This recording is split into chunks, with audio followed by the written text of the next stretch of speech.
गायत्री महामंत्र एक बार मेरे साथ दोहराओ। ओम भूर्भुवः स्वः तत्सवितुर्वरेण्यं भर्गो देवस्य धीमहि धियो यो नः प्रचोदयात्। कल मैं आपसे समझा रहा था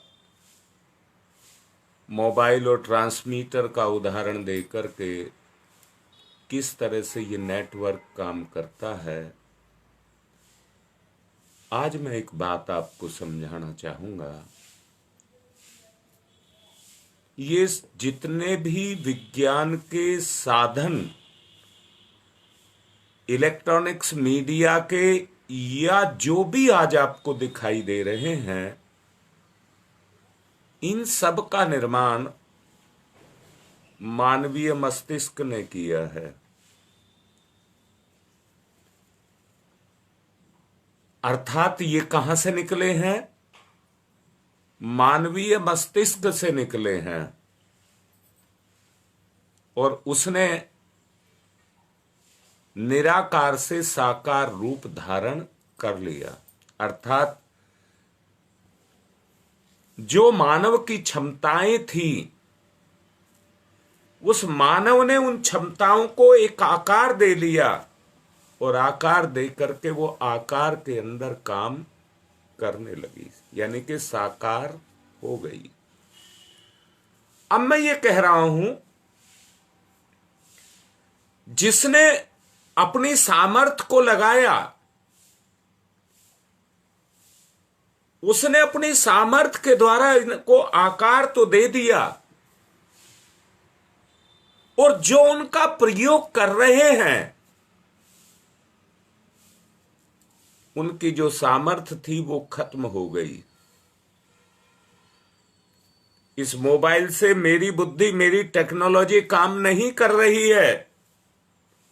मैं टेक्नोलॉजी का इस्तेमाल जरूर कर रहा हूं, मुझे इसके इस्तेमाल करने का तरीका जरूर पता है,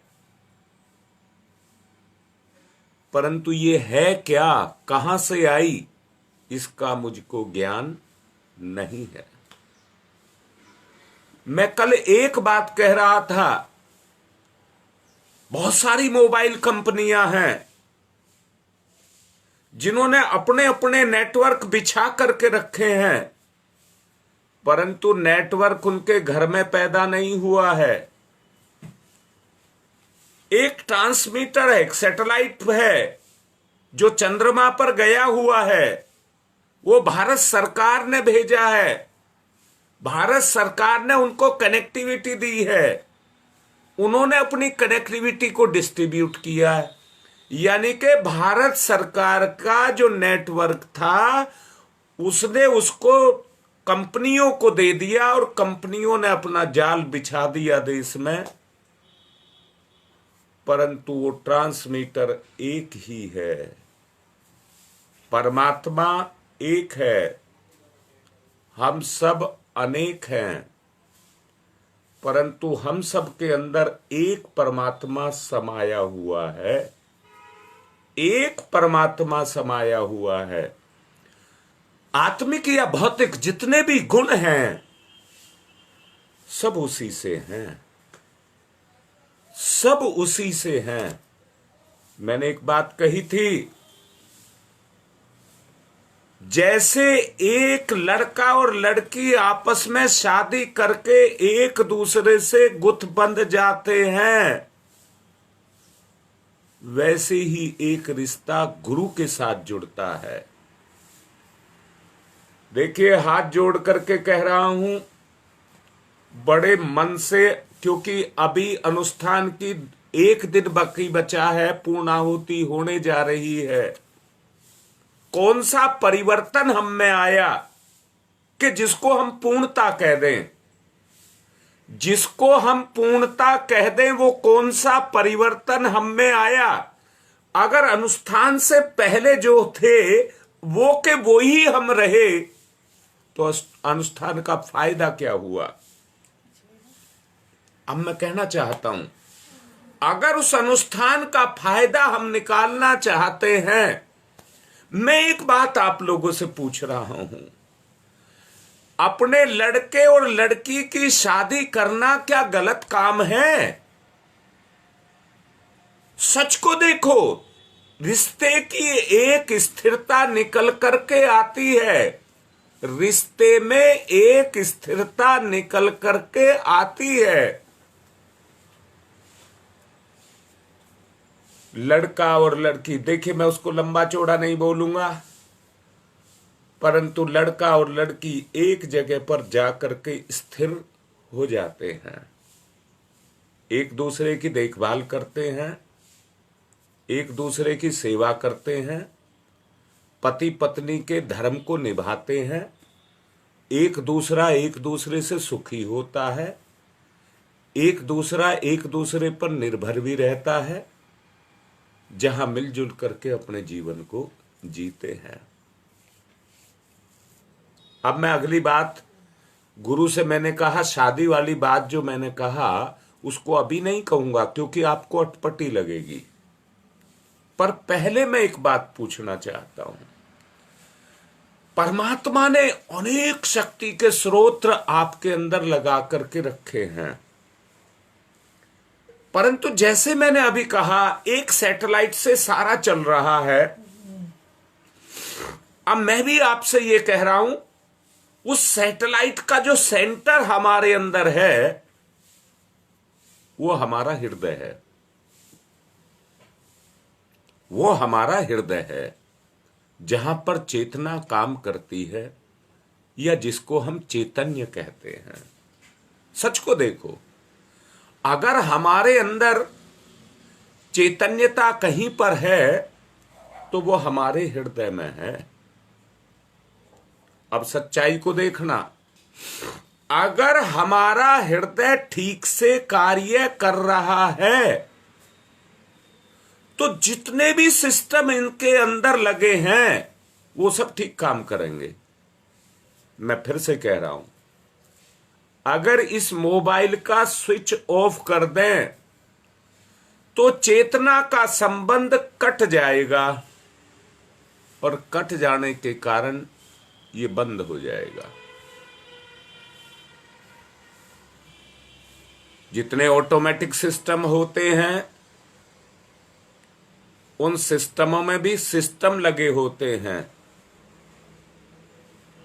जितने सिस्टम में काम लेने की आवश्यकता होती है वैसी वैसी सिस्टम काम करता रहता है। अब मैं फिर से कह रहा हूं, चित्त का संबंध चेतना से है, चेतना का संबंध, चित्त का संबंध चेतना के माध्यम से मस्तिष्क से है, मन से है, आंख से है, सारी इंद्रियों से है। जितने भी सिस्टम, कौन से सिस्टम?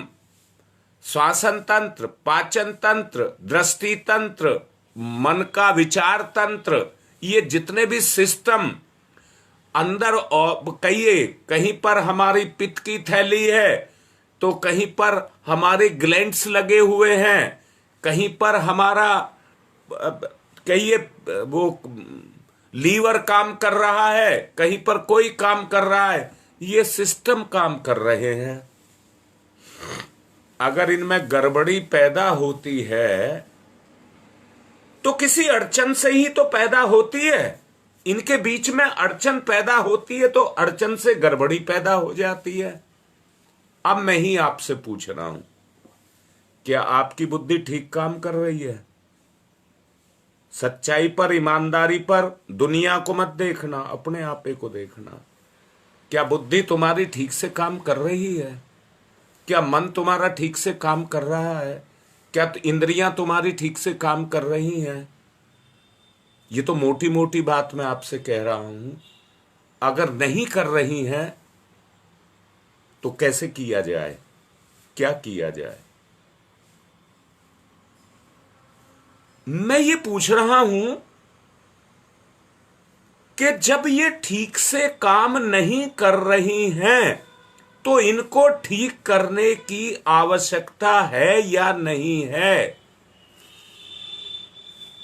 अगर ठीक करने की आवश्यकता है तो अपने हृदय को ठीक करना पड़ेगा, अपने हृदय को ठीक करना पड़ेगा। और ठीक कैसे होगा? अच्छा, मुझे एक बात बताओ, आप किसी से बहुत प्यार करते हैं, विशुद्ध प्यार, और वो जरा सी ठेस आपको लगा दे, जरा सी ठेस आपको लगा दे, तो आपको कितना दुख होता है? ईमानदारी से देखो, आपको कितना दुख होता है। शायद आप उस बात को सहन नहीं कर पाते, और सहन ना करने के कारण आपको एक बेचैनी अंदर ही अंदर होने लग जाती है, और उस बेचैनी के होने के कारण एक तड़फन हमारे अंदर पैदा हो जाती है। मैंने अभी कहा, पति पत्नी का एक रिश्ता है जहां वो खुल करके भी प्यार करते हैं, परंतु जितना खुल करके प्यार करते हैं उससे कहीं बहुत ज्यादा छुप करके लगाव करते हैं, छुप करके लगाव करते हैं। अब मुझे एक बात बताओ, उस लगाव का प्रभाव आपके मन मस्तिष्क पर जाकर के पड़ता है कि नहीं पड़ता है? आपके मन मस्तिष्क को प्रभावित करता है कि नहीं करता है? शादी का मतलब वासनात्मक संबंध मत समझ लेना, प्यार का मतलब वासनात्मक संबंध मत समझ लेना। दो आत्माओं का, दो हृदयों का ये मिलन है, और कैसा मिलन है? जिसमें त्याग ही त्याग है और अपनत्व ही अपनत्व है। नहीं तो दो पराये रिश्ते कैसे एक हो गए, कैसे एक हो गई? अब मैं फिर से कहता हूं, आज आप एक दूसरी बात भी देख रहे होंगे। क्या देख रहे होंगे? पति पत्नी एक दूसरे से घृणा कर रहे हैं, पति पत्नी एक दूसरे से घृणा कर रहे हैं। आज स्थिति कैसी बन चुकी है, और बनने का कारण क्या है? हृदय की निष्क्रियता, हृदय की निष्क्रियता। आज सच को देखो, सच को पहचानो, और सच को ये पहचानो, सचमुच मेरा और मेरे परिवार का हृदय सक्रिय हो जाए तो मेरे घर में स्वर्ग ना आ जाए, मेरे जीवन में स्वर्ग ना आ जाए, मेरी आत्मा क्रियाशील ना हो जाए। आज आवश्यकता उसी चीज की है जिस परिवर्तन को हम लाना चाहते हैं, जिसके लिए यह अनुष्ठान किया गया है। धरती पर स्वर्ग का अवतरण करना है तो पहले अपने में तो अवतरण करना होगा। जब तक मेरे जीवन में ही स्वर्ग का अवतरण नहीं हुआ है, तब तक मैं परिवार में, धरा पर किस तरह का स्वर्ग का अवतरण कर सकता हूं? अर्थात मैं सारी बात को घुमा फिरा करके एक ही केंद्र पर लाना चाहता हूं, और वो केंद्र कौन सा है? हमारा हृदय, हमारा हृदय। मैं फिर से कह रहा हूं, हो क्या गया है? आदमी के जीवन में रूखापन आ गया है, और वो रूखापन किस लिए आ गया है? जो वास्तव में हमारा प्राण तत्व है, उस प्राण तत्व को हमारी इंद्रियां अपने लौकिक भौतिक सुख के अंदर उसको पी चुकी हैं और खत्म कर चुकी हैं। अगर उसको आप लाना चाहते हैं तो जीवन में सरसता को पैदा करना पड़ेगा। अभी कुछ ही देर पहले मैंने कहा था कि आज हमारे जो पति पत्नी के कहिए, बच्चों के कहिए, परिवार के कहिए, समाज के कहिए, जो संबंध हैं वो संबंध रूखे संबंध हो गए हैं। उनमें सरसता यानी कि हृदय का गुण नहीं रह गया है। इसलिए आवश्यकता एक बात की है कि अपने अंदर सरसता को पैदा करना होगा, अपने अंदर सरसता को पैदा करना होगा। अब मैं फिर से अपनी पीछे की बात पर आता हूं। मैंने कहा गुरु से शादी वाली बात जो मैंने कही, जिसको गुरु दीक्षा भी कहते हैं, मैं मोटे रूप में कह रहा हूं, जैसे पति पत्नी शादी करते हैं ऐसे ही गुरु के साथ एक दूसरे को वर्ण करना, एक दूसरे से जुड़ जाना, एक दूसरे में लय हो जाना, ये उसकी ऊंची अवस्थाएं हैं। उसमें क्या होता है, जितनी सरसता पैदा होती चली जाएगी उतना ही दोनों एक दूसरे में घुलते हुए चले जाएंगे। अगर सरसता पैदा होगी तो वो एक ही चीज से पैदा होगी।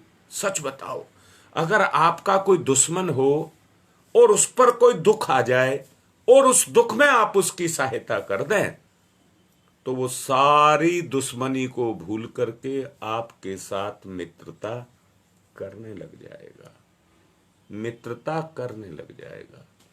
अब मैं फिर से कहता हूं, जिस मित्रता की बात मैं आपसे कर रहा हूं, कोई तो हो जो आपकी पीड़ा को समझने वाला हो, और जो आपकी पीड़ा को समझने वाला हो वो व्यक्ति हो सकता है जो संवेदनशील व्यक्ति है। अर्थात आज जो जरूरत है, इंसान के अंदर उस संवेदना की जरूरत है जिससे हम एक दूसरे की पीड़ा को महसूस कर सकें। आज उस संवेदना की आवश्यकता है। अब वो कहां से आए आपके अंदर? एक ही तरीका है। गुरु वो प्रतिनिधि होता है जो भगवान के साथ जुड़ा हुआ होता है, और भगवान और कोई नहीं है। जिसका हृदय सक्रिय है, उसके सारे गुण, सारे अंग, सब वो सिस्टम जो ईश्वर प्रदत्त हैं, वो जागृत हो जाते हैं। वो जागृत आत्मा होता है, जो उसके संपर्क में आता है वो उसका जागरण कर देता है। मैं निवेदन पूर्वक कहूंगा, अगर उनका जागरण हो गया, शक्ति केंद्रों का जागरण हो गया, तो जितने दुख कष्ट रोग शोक कलह वो है, जो भी शरीर में आए हैं, जो अनियमितता है, एक पार्ट खराब होता है वो सब में गड़बड़ी पैदा करता चला जाता है। इसलिए अगर हमारे अंदर वो रस पैदा होने लग जाएगा तो उस रस के पैदा होने से हमारी वो शक्तियां पुनः पुनः करके जागृत होती हुई चली जाएंगी। और क्या होगा, हमारा जीवन आत्मीय जीवन के रूप में इस लौकिक शरीर के अंदर क्रियाशील होता हुआ चला जाएगा। हमारे शास्त्रों में अनेक देवी देवताओं का वर्णन आता है। सच जानना, वो देवी देवता और कोई नहीं है। उनके आकार भी बनाए हुए हैं, मंदिरों में लगाए भी हुए हैं। आदमी अपने मन में भी उनके लगा करके रखता है, और उनके पृथक पृथक पूजा पाठ भी बनाए गए हैं। वो पूजा पाठ भी करता है, परंतु समझ लेना, ये समझ लेना कि वो एकांकी नहीं है। एकांकी तो वो देवता भी अपूर्ण है, अपूर्ण है। शरीर में अनेक अवयव होते हैं, उनके स्वरूप और कार्य विधान भी अलग अलग होते हैं, पर वो अंततः एक ही शरीर के अंतर्गत आते हैं, एक ही शरीर के अंतर्गत आते हैं। बहुत अच्छे से समझ लेना, हृदय उन सबका पोषण करता है, उन सबका पोषण हृदय करता है। देखने में तो हृदय की एक स्वतंत्र सत्ता है, मन की भी एक स्वतंत्र सत्ता है, इंद्रियों की भी एक स्वतंत्र सत्ता है, पर वस्तुतः उनका स्वतंत्र अस्तित्व नहीं है। सब एक दूसरे के साथ आंतरिक रूप से जुड़े हुए हैं। समग्र शरीर के स्वस्थ अस्वस्थ सबल निर्बल जीवन और मृत्यु होने का कारण और कोई नहीं है, उन अंगों की अवयवों की गतिशीलता ही उसका कारण है। एक अंग कोई ठप पड़ जाता है, ऐसे अंग है, मान लीजिए हमारी आंख खराब हो जाए, काम करना बंद कर दे, तो जीवन समाप्त नहीं होता। कान सुनना बंद कर दे तो हमारा जीवन समाप्त नहीं होता। दूसरे ऐसे कई अंग हैं, अगर वो हमारा काम करना बंद कर दें तो हमारा जीवन समाप्त नहीं होता। परंतु हमारा लीवर है, हमारा पाचन तंत्र है, हमारा हार्ट है, अगर ये फेल हो जाए तो जीवन का रहना संभव नहीं होता।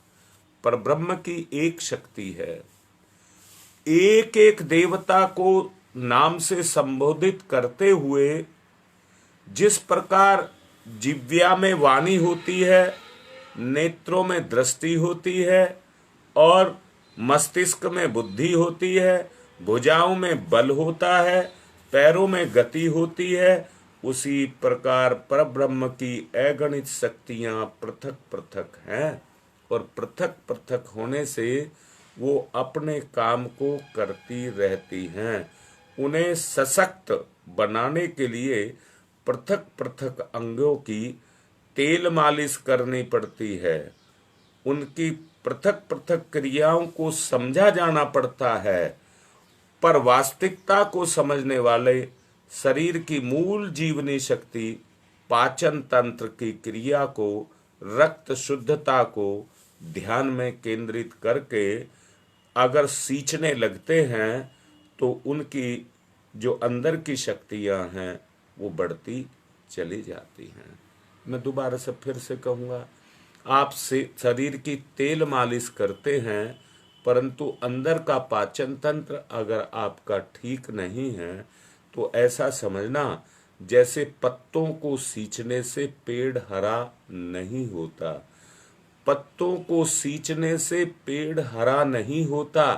ऐसे ही आप बाहर से शरीर की तेल मालिश करते रहिए, उसके करने से जो आपका शरीर है, पाचन तंत्र है, वो ठीक नहीं होगा।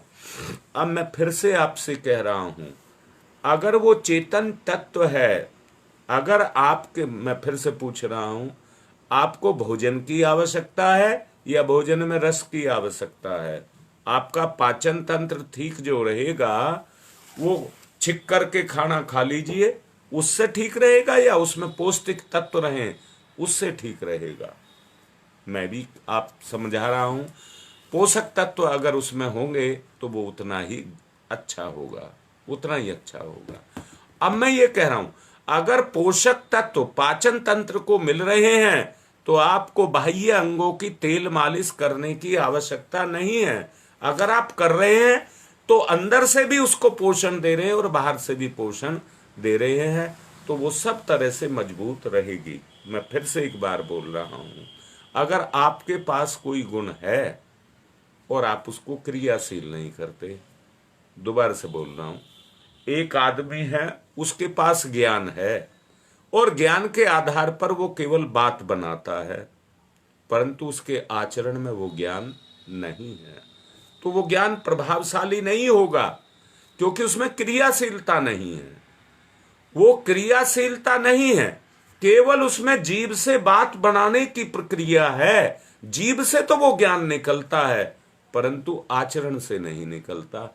जो रस पैदा होता है वो आचरण से पैदा होता है। आज की स्थिति को झांक करके देखिए, आदमी बड़ी बड़ी बातें तो कर रहा है, परंतु आचरण की विशेषताओं को निकाल करके नहीं लेकर के आ रहा। आचरण में वो चीजें नहीं है, और ना होने के कारण रूखापन, मैं फिर से कह रहा हूं, मैं अभी कहा अगर पाचन तंत्र अंदर से ठीक ना हो, मैं पूछ रहा हूं गोली से इलाज हो जाता है क्या? आपको पेट में दर्द हुआ, आपका पाचन तंत्र खराब हुआ, आप कितनी ही दवाइयां लेते रहिए, ठीक नहीं होगा। वो सहायक हो सकती हैं, वो सहायक हो सकती हैं। जैसे अभी आपसे अनुष्ठान कराया जा रहा है, ये सहायक है, क्योंकि कुछ कंट्रोल, कुछ नियंत्रण आप उस पर लगा लेते हैं। परंतु जब तक आपके मन मस्तिष्क में एक बात आकर के नहीं बैठेगी कि जो गलत है उसमें मुझको बाहर निकालना है, जो गलत है उसको मुझे अपने जीवन से बाहर करना है। जब तक बुराई को आप अपने जीवन से बाहर नहीं करेंगे, मैं फिर से उदाहरण के रूप में कह रहा हूं, एक व्यक्ति को एक बार बुखार चढ़ गया और उसने दवाई ले ली, तो क्या फिर उसको दोबारा बुखार नहीं चढ़ेगा? परंतु अगर वो अपने पाचन तंत्र को ठीक कर ले तो बुखार नहीं और दूसरी बीमारियां भी उसको नहीं होंगी, ये गारंटीड है, फिर नहीं होंगी। इसी तरह से आप अनुष्ठान को कर रहे हैं, ये भी आपके साथ में दवाई का काम कर रहा है। आवश्यकता इस बात की नहीं है, आवश्यकता इस बात की है कि आप अपने अंदर बेसिक रूप में उस परिवर्तन को लेकर के आओ कि जिस पर परमात्मा ने इस जीवन की, सबसे पहले इस जीवन की, मैंने प्रवचन में आपको बताया था जीवन क्या है, सतोगुणी और तमोगुणी मिलकर के रजोगुण बनता है। ये जीवन रजोगुण प्रधान है, रजोगुण प्रधान है। हमको ये तमोगुण की तरफ लेकर के जा रहा है। अपने अंदर उठने वाले ज्ञान, मन, इंद्रियां, इनकी इच्छा को देखिए, इनके अंदर किस तरह की इच्छाएं जागृत हो रही हैं। जैसी इच्छाएं जागृत हो रही हैं, ये उसी तरफ को हमको लेकर के जा रहा है। आपने जो अनुष्ठान किया है, अनुष्ठान में कुछ प्रतिबंध आपने लगाए हैं, परंतु वो प्रतिबंध कैसे हैं? मानसिक हैं, इंद्रिय हैं। उन प्रतिबंधों को आपने लगाया है, परंतु क्या वो गुण बन गए? अभी तो हम इंतजार कर रहे हैं कि एक दिन बाकी बचा है, हमारा अनुष्ठान हट जाएगा, हमारे बंधन हट जाएंगे, फिर मौज की जिंदगी जिएंगे, फिर मौज की जिंदगी जिएंगे। तो हम तो फिर उसी संसार में लौट करके चले जाएंगे। इसका फायदा क्या होगा? इसका कोई फायदा नहीं होगा। अगर इसका फायदा हम लेना चाहते हैं तो उस फायदे को लेने के लिए हमको क्या करना होगा? उस फायदे को लेने के लिए हमको केवल एक ही काम करना होगा, अपने गुणों को जागृत करना होगा। मैं अभी कुछ देर पहले ही बोल रहा था, ईश्वर की अनेक शक्तियां हैं। जैसे पूरे शरीर में कितने सारे अंग अवयव लगे हैं, पर पूरे अंग अवयवों को जो भोजन से शक्ति मिलती है, शरीर के भोजन से उनको शक्ति मिलती है, पर वो शक्ति जो आत्मा से मिलती है उसको कैसे लिया जाए? आत्मा हमारे साथ है, शरीर तभी ही चल रहा है, भौतिक संसार से हम तभी जुड़े हुए हैं, पर क्या आत्मिक संसार के साथ जुड़ने की आवश्यकता नहीं है? तो वो रिश्ता गुरु का रिश्ता ही है जो हमें आत्मा से जोड़ता है, जो हमें आत्मा से जोड़ता है। अगर वो रस आपको चाहिए, वो रस आपको चाहिए जिसको आत्मिक रस कह रहे हैं, तो वो केवल गुरु से मिल सकता है। अगर आपको वो गुरु से मिलता है तो आप उस रस को अपने परिवार में बढ़ाइए, अपने परिवार में उस रस को बढ़ाइए। फिर जो आपके पारस्परिक पारिवारिक रिश्ते हैं उनसे वो रस आपको मिलने लग जाएगा, वो रस आपको उससे मिलने लग जाएगा। और फिर क्या होगा? उस शक्ति को अपने परिवार में जागृत कर लीजिए, उस अपने परिवार में जागृत कर लीजिए। जैसा मैं अभी कुछ देर पहले कह रहा था, डालियों को सींचने से पेड़ हरा नहीं होगा। हम बनावटी दिखावटी प्रेम करते हैं, परंतु वो लगाव वास्तविक लगाव नहीं है। कहां से वास्तविक नहीं है? क्योंकि वो हृदय से नहीं है। इसलिए बहुत अच्छे से समझना है, हमको अपने हृदय को जागृत करना है। और जागृत करने के लिए जो आप कहते हैं सवितुर वरेण्यम, कहां वरण करें? किसको वरण करें? अरे पति पत्नी ने जैसे अपने आप को वरण किया था, वैसे ही हम गुरु को हृदय से वरण करें, हृदय से वरण करें। मुंह में खाया हुआ भोजन पेट में जाकर के पचता है, सभी शरीर के सब अंगों को अपनी शक्ति देता है, पुष्ट बनाता है। परंतु गुरु के द्वारा कराया गया भोजन जो आत्मीयता का भोजन है, वो उसके अंदर आत्मीय रसों को पैदा कर देगा। आज आदमी कितना कर्कश होता हुआ चला जा रहा है कि उसके जीवन में जो आत्मीय गुण होने चाहिए, जो मिठास होनी चाहिए, जो मिठास उसके अंदर होनी चाहिए, आज वो मिठास दिखाई नहीं देती। आज वो मिठास दिखाई नहीं देती। इसलिए मैं आप लोगों से कह रहा हूं, जीवन में उस मिठास को, हमको अपनेपन को, उस लगाव को, प्रेम नहीं बोल रहा हूं, उस लगाव, क्योंकि प्रेम का शब्द आप दूसरा ना मान जाए, इसलिए वास्तव में तो उसे प्रेम ही कहते हैं। उस लगाव को, उस अटैचमेंट को हमको जगाना होगा, जिसमें कहीं किसी भी तरह का जरा सा भी कलंक ना हो, जिसमें पूर्णतया एक आत्मा दूसरे की आत्मा को स्वीकार करे, और कितना स्वीकार करे, ये कहे कि सच्चाई यही है, सच्चाई यही है। उस स्तर तक एक दूसरे को वर्ण करे, तभी वो स्थिति पैदा हो सकती है। देवता पृथक पृथक होते हैं, उनकी पूजाएं भी पृथक पृथक होती हैं, पर वो एक ही शक्ति से जुड़े हुए होने के कारण पृथक पृथक काम करते हुए मात्र दिखाई देते हैं। सशक्तता, पुष्टता उनके द्वारा जो पीछे से शक्ति जो उनको देती है, उनसे उनमें पुष्टता आती है, और उनके लाभों का, जिसलिए अनेक देवताओं की हम पूजा उपासना करते हैं, इसलिए करते हैं उनकी कृपा मिल जाए। मैं तो कहता हूं उनकी कृपा तो संदिग्ध है। जिन बाह्य देवी देवताओं की पूजा हम कर रहे हैं, अगर आत्मदेव की पूजा कर ली जाए, आत्मदेव की पूजा कर ली जाए, तो उस पर संशय नहीं की जा सकती। मैं निवेदन पूर्वक कह रहा हूं, आप जरा अपने हृदय को जगा करके तो देखिए, आप जरा अपने हृदय को जगा करके तो देखिए। मैं कहता हूं, फिर से कह रहा हूं, जिस तरह से माता पिता हृदय से अपने बच्चे को प्यार करते हैं, गुरु आत्मा से अपने शिष्य को प्यार करता है। वहां भक्त और भगवान जैसा रिश्ता होता है, भक्त और भगवान जैसा, आत्मा और परमात्मा जैसा रिश्ता होता है। मैं निवेदन कर रहा हूं, आप गुरु के साथ में ईमानदारी से जुड़ के देखिए। कायाकल्प किए करना अगर आपने कहीं देखा होगा, तो गुरु कृपा ही, गुरु नहीं, गुरु कृपा ही उस कायाकल्प का साधन बनती है। गुरु से बड़ी होती है गुरु की कृपा।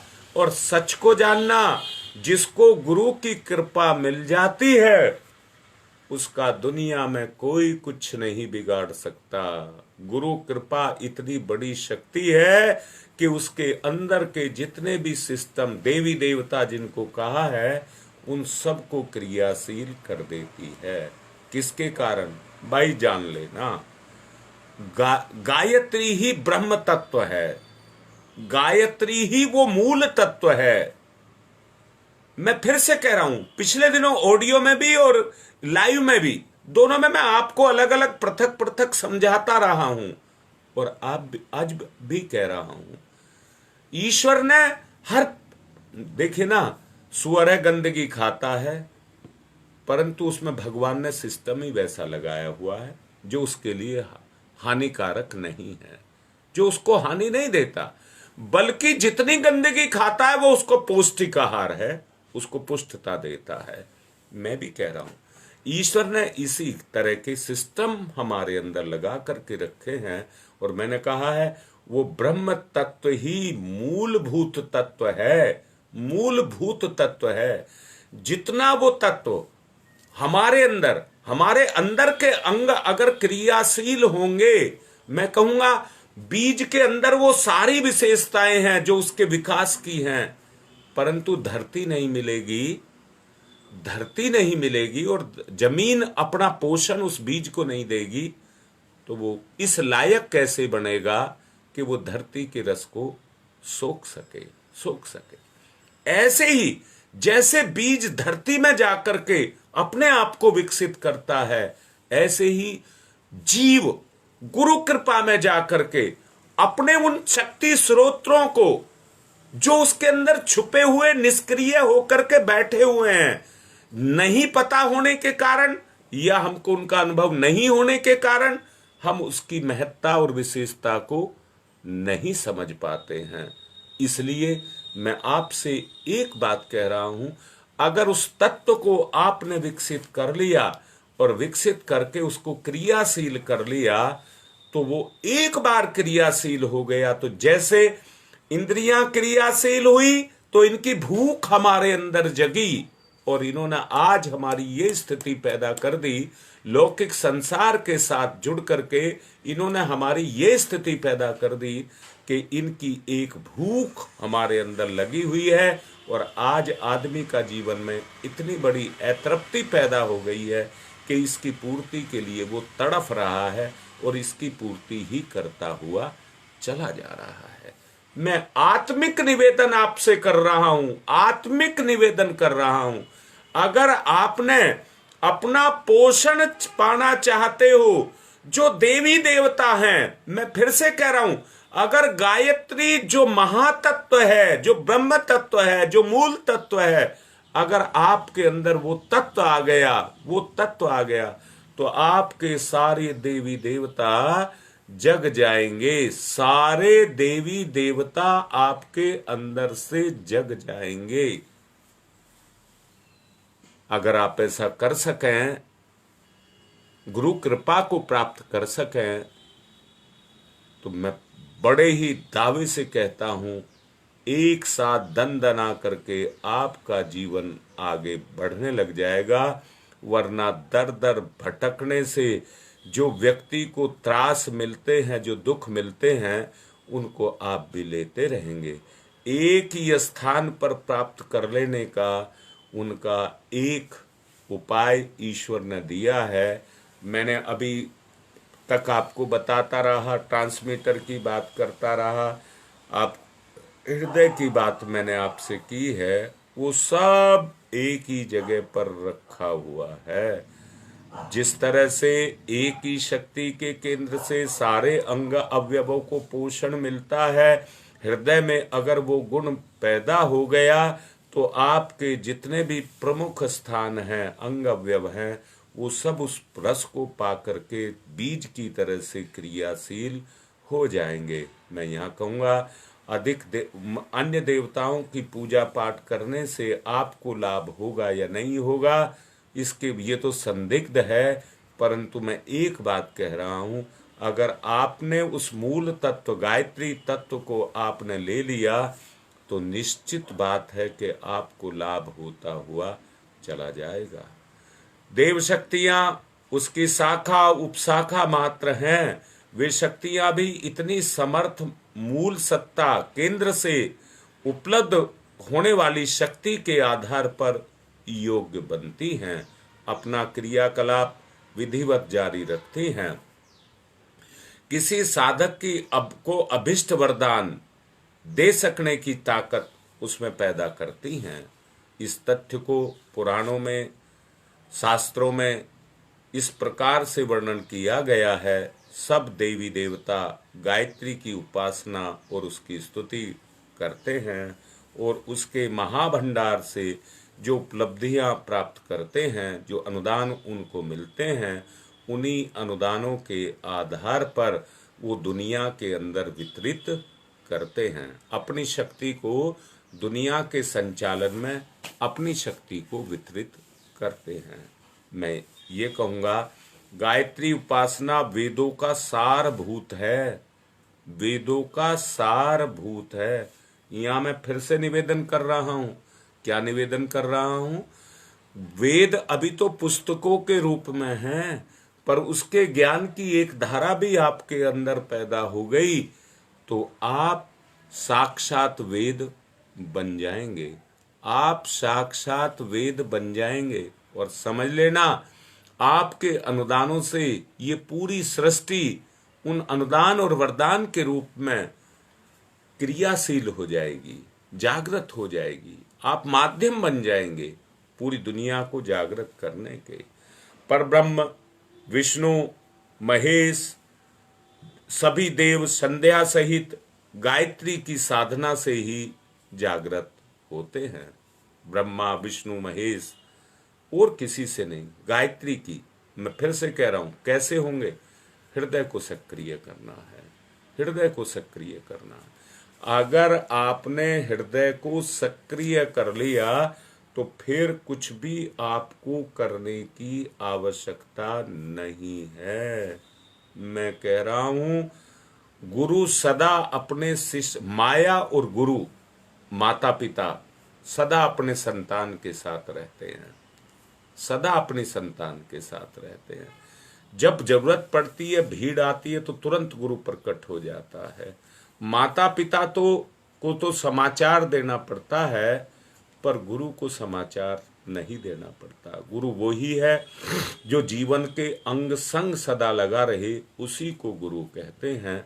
और मैं बड़े ही, क्योंकि समय पूरा हो गया है, बड़े ही आत्मीय निवेदन के साथ आपसे कह रहा हूं, मेरा नाश कभी नहीं हो सकता, परंतु ये इंद्रियां मुझको रौंद रही हैं, ये इंद्रियां मुझको बर्बाद कर रही हैं।